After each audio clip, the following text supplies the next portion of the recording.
साक्षात भगवती है हमारी नजर में। ये प्रत्यक्ष शक्ति है जो हमारे जीवन का आधार है। ये वही तट है और ये वही माँ का द्वार पर हम बैठे हैं, जिस द्वार से केवल जीवन ही नहीं मिला, ये वही द्वार है जहां परमात्मा ईश्वर भी हमें मिला। ये वही द्वार है, ये वही द्वार है माँ के, जहां जीवन भी मिलता है, और ये वही द्वार है जहां परमात्मा और ईश्वर भी मिलता है। और इस तट को तट नहीं समझना, गांव ये ध्यान रखे, और यहाँ जो सेवा देने वाले हैं वो भी ध्यान रखे। दुनिया के लिए ये नदी है, हमारे लिए प्रत्यक्ष ये शक्ति है। हमने नदी के रूप में भगवती को प्राप्त किया है, नर्मदा के रूप में प्रत्यक्ष हमने शक्ति को प्राप्त किया है।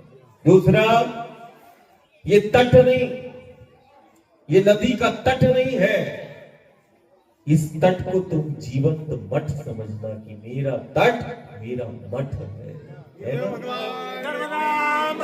एक ऐसा मठ जहां परमात्मा और ईश्वर जीवंत मिलता है, एक ऐसा मठ जो केवल जीवन ही नहीं देता, एक ऐसा ये तट रूपी मठ है जहां यदि कोई बैठ जाए तो वो जीना सीख जाता है। असाधारण है। तो मेरा तट मेरा मठ, मेरा तट मठ। और जब तुम मठ की दृष्टि से देखोगे तो यहाँ स्वच्छता और भव्यता को बनाए रखोगे। तट पे गंदगी हो सकती है, लेकिन मठ पे किसी को गंदगी करते हुए नहीं देखा, है ना? मठ को गंदा करते हुए किसी ने नहीं देखा, हाँ, लेकिन तट को गंदा करते हुए देखा है। तो तट नहीं, ये उस हमारा वो मठ है।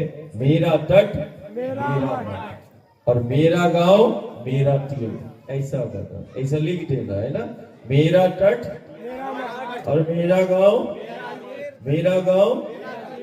और ये बड़ा असाधारण गांव है जहां देवता आश्रय लेते हैं। ये तीर्थ है, अपना गांव नहीं, तीर्थ है। ये वो तीर्थ है जहां देवता आश्रय लेते हैं। प्रत्यक्ष शक्तियां यहां विद्यमान रहती है। हम बहुत निष्काम भाव से जो इस तट पर सेवा देता है, कोई भी जाने अनजाने में सेवा देने, वो सेवा सहस्त्र कोटि यज्ञ के समतुल्य बताई गई, जो नर्मदा के तट पर सेवा देता है। और जो सदाव्रत की यदि सेवा